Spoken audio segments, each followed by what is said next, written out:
13th Goa Marathi film festival सध्या गोंयांत चालू आसा आनी त्या निमतान हांगासर आयनॉक्सान किंवा ESGन म्हणा जायती मुवीज जी म्हाका दिसता की मराठींतली सगळ्यात बेस्ट मुवीज तुमकां हांगासर पळोवपाक मेळटा. एक प्राऊड फिलींग करता सध्या, कारण एक फिल्म जे गोंयकारांच्या सारके लागीं आसता आनी तांच्यांनी सगळ्यांनी पळोवपाक जाय ते म्हळ्यार ताटकणा हे मूवी जेन्ना तुमी पळयतले तेन्ना तुमकां एक नक्की कळटलें की आमी एज अ गोंयकार म्हणून कितले प्राऊड फील करपाक जाय ताजे बद्दल तर जालें, प्लस एक जेन्ना आयुश्य आमी जगता तेन्ना कितले स्ट्रगल्स किंवा आमी कशें आसपाक जाय, कशें जिवन जगपाक जाय हाजे बद्दलचो एक वेगळो पर्स्पेक्टीव तुमच्या कडेन येतलो. ताटकणा हे मूवी जे आसा ते गोंयचे आमचे डॉक्टर रमानी सर हांच्या कथे तांच्या जिवनाचेर आदारीत आसा आनी आमच्या बरोबर सध्या हे मुवीचे डिरेक्टर एंड दोतोर स्वता आमच्या बरोबर आसा. सर, परत एकदा वेलकम. फाटल्या दिसांनी आमी तुमच्या बरोबर गजाली केल्याच. दोतोर, जेन्ना मुवी आमच्या गोंयान किंवा अशा फेस्टिवलांक वता आनी तुमच्या लायफाचेर आसा, पयलो प्रश्न आनी फेस्टिवलांक एक म्हाका दिसता प्रिमियर जालो ऑलरेडी ताजो तुमी पळयलें, रिस्पॉन्स कसो कितें आशिल्लो? रिस्पॉन्स पयली एक ते प्रिमियर तो पुण्याक जालो, इंटरनॅशनल फिल्म फेस्टिवल पुण्याक जाल्लो ताजो. Response was very good. हांव एक गोश्ट सांगल्यार आमकां पयलीं इंट्रोड्यूस केले आनी आमकां फाटल्यान बसयले.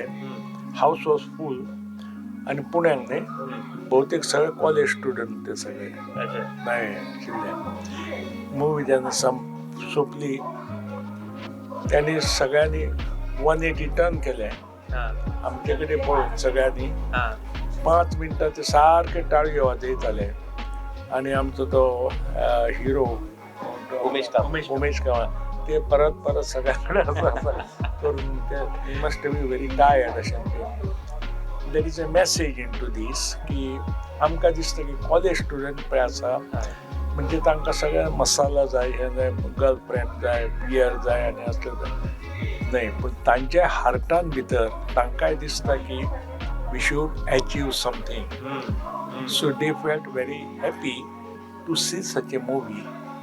So I knew that time की this a very inspirational movie. आतां तर गोंयांत हाडल्या ती, गोंयांत जाता, आज आसा शो, फाल्यां आसा show. So I am sure की गोंयकारांकूय ती तशीच इन्स्पिरेशनल दिसतली. अँड तुमकां काय म्हणटाय हे गिरीश मोहिते ह्याने ते डायरेक्ट केले. मी आपल्याकडे पण येतोय कारण मी बघितलंय एवढे वर्ष जेव्हा फेस्टिवल्स मी बघतोय, फेस्टिवलमध्ये येतोय, नेहमी एक वेगळ्या टॉपिकवरती एक फिल्म तुम्ही घेऊन येता. मी बैलचं पण मला आठवतंय, बायोस्कोप मधलं पण. जेव्हा स्टोरी ऐकली तुम्ही ह्या मूवीची, काय वाटलेलं सगळ्यात आधी? कारण मी सरांना आम्ही फॉलो करतो एवढी वर्ष झाली आणि ते मॅरेथॉनला पण एवढी वर्ष, आम्हाला पण खूप बरं वाटतं जेव्हा सर एवढं काम करतात. असं काय वाटलेलं आपल्याला? मी म्हणजे जेव्हा श्रीकांत बोजेवरांकडनं मी पूर्ण हे स्क्रिप्ट ऐकलं तेव्हा पडलं की हा रेग्युलर सिनेमा नाही आहे. मला जरा वेगळे विषय करायला आवडतात, तेच त्यात पठडीतले सिनेमे करून मला काही चॅलेंजिंग राहत नाही. तर हे स्क्रिप्ट जेव्हा मी वाचलं ते मला खूप चॅलेंजिंग वाटलं. आणि मुळात नुसतं चॅलेंजिंग नाही तर एक इन्स्पिरेशनल, म्हणजे मी स्वतः ते करता करता खूप इन्स्पायर होत गेलो.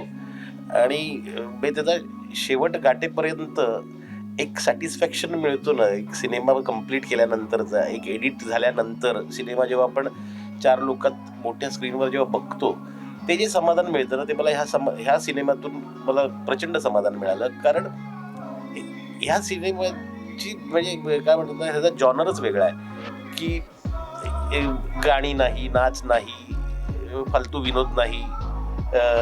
म्हणजे असं नाही की ते असलं म्हणजे सिनेमा वाईट. सिनेमा करमणुकीसाठीच बनवला जातो, एंटरटेनिंगसाठी. पण एंटरटेनमेंट सोबत तुम्हाला काहीतरी एक इन्स्पिरेशन मिळेल असं काहीतरी एक तुमच्याकडून काहीतरी काम घडलं पाहिजे. जसं डॉक्टर रामाणींकडनं त्यांच्या आयुष्यात हे एवढं मोठं काम घडलं, जे स्पाईनची सर्जरी त्यांनी जी इन्व्हेंट केली, is a pioneer of spine surgery. तर ती गोष्ट ती एक मोठी जबाबदारी आपल्या खांद्यावर येते आणि त्या जबाबदारपणे जर आपण ती गोष्ट जर नाही मांडू शकलो तर मग आपलं आत्तापर्यंतचं करिअर जे आहे ते काही कामाचं नाही. आणि ती जबाबदारी मला फार मोठी वाटली आणि ते मी असं मला वाटतं की मी ते 90% तरी मी यशस्वी झालेलो आहे. 100% मी कधीच म्हणणार नाही, कारण 100% जर मी केलं असं म्हटलं की संपलं आपलं आयुष्य. पण सर मला एक सांगा, जेव्हा सरांनी पण सांगितलं पुण्याला जेव्हा प्रीमियर झालेला, युवा काही प्रेक्षक होते, 5 मिनिटं त्यांनी टाळ्या वाजवल्या, त्याच्यानंतर तुमच्याकडे येऊन ते बोलल्या पण असेल, काही सांगितलं पण असेल, काय नेमकं आणि कुठलं सगळ्यात बेस्ट कॉम्प्लिमेंट कुठलं होतं त्याचं? म्हणजे काय असतं की मेडिकल फील्डमध्ये अशी काही कामं केलेली लोक आहेत, म्हणजे सरांनी जे केलं आहे ते म्हणजे त्यांनी जे शिखर गाठलं आहे ते लोकांपर्यंत ते जेव्हा आम्ही पोहोचवायचा प्रयत्न केला आणि लोकांपर्यंत ते जेव्हा पोहोचलं कॉमन ऑडियन्सपर्यंत, बाकी त्या फील्डमध्ये म्हणजे ही इज अ गॉड. पण जेव्हा हे पोचल्यानंतर ते लोकांना एक आय ओपनर म्हणतात ना की अरे हे आम्हाला माहितीच नव्हतं, आणि असा जर एखाद्या व्यक्तीने असा जर ध्यास घेतला आणि असं जर स्वप्न बघितलं तर तो पूर्ण करू शकतो, हे त्या सिनेमातून आणि त्या डॉक्टर रामाणींनी दाखवून दिलेलं आहे. आणि हा जो रिस्पॉन्स मला त्या युथ कडून आला ना, तेव्हा फार बरं वाटलं की करमणूक म्हणून आपण सिनेमा न करता एक काहीतरी इन्स्पिरेशनल सिनेमा केला, याचं मला फार समाधान वाटतं. दोतोर एक गोष्ट हांव तुमकां विचारपाक सोदतालो.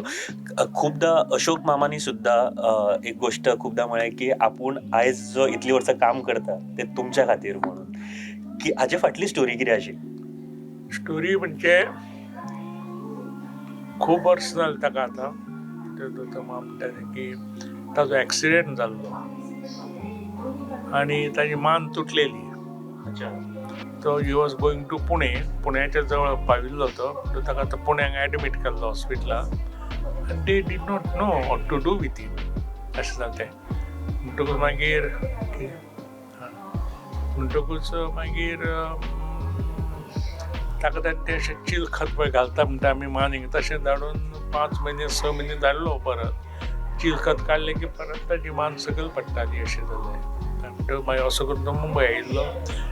Then he was introduced to me at that time, and I knew what to do with him like that. So I explained to him, and मागीर ताका सांगलें तुजें मागीर ऑपरेशन करूंक जाय, हांव करता तुजें ऑपरेशन बरें भशेन जालें. आनी मागीर ताजें हांवें ऑपरेशन केलें, आनी तें ऑपरेशन केल्या पासून ताका एक उर्मी मेळ्ळी नवीच की आपण आतां परत सिनेमान काम बी करूंक शकतलो म्हणून अशें जालें.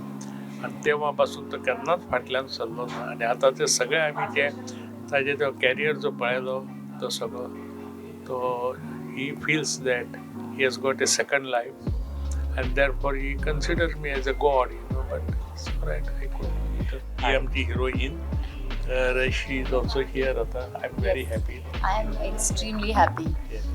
मी खरं सांगू की आम्ही सरांना आयडल म्हणून बघतो, कारण ह्या एजवरती पण सर मॅरेथॉन मला खास करून कशाला मला वाटतं की युवानी प्रोत्साहन घ्यायला पाहिजे. आणि सरांनी जसं सांगितलं की असं नाही आहे, हे मी पण म्हणतो की यूथ फक्त कुठल्या तरी बियर किंवा ह्याच्या आहारी जाऊन काम करतं असं नाही आहे. त्यांना चांगलं मार्गदर्शन केलं ते तरी करतात काम.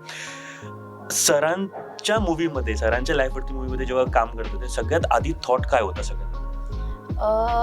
जेव्हा कुठलीही गोष्ट किंवा कुठलाही व्यक्ती किंवा त्याचं यश जेव्हा आपल्याला दिसतं, तेव्हा त्याच्या आजूबाजूला एक आपल्यासमोर न आलेले अनेक असे सपोर्ट सिस्टीम असते, आशीर्वाद असतात किंवा वेलविश असतात किंवा केलेली मदत असते, जी परिपूर्ण होऊन ते एक सक्सेस आपल्याला दिसतं. तर जेव्हा मला ही कथा गिरीश सरांनी सांगितली की असं असं आहे, तेव्हा एक मोठी सपोर्ट सिस्टीम म्हणून यांच्या आजूबाजूला फिरणाऱ्या त्यांच्या पत्नी आणि त्यांनी सांभाळलेलं त्यांच्या ध्येया व्यतिरिक्तचं सुद्धा सांभाळलेलं आयुष्य, ही खूप मोठी गोष्ट आहे खरं म्हणायला गेलं तर. आणि ते मला साकारायला मिळालं, याच्यात माझं मी सौभाग्य मानते, आणि ते खूप कमी जणांना माहीत असतं.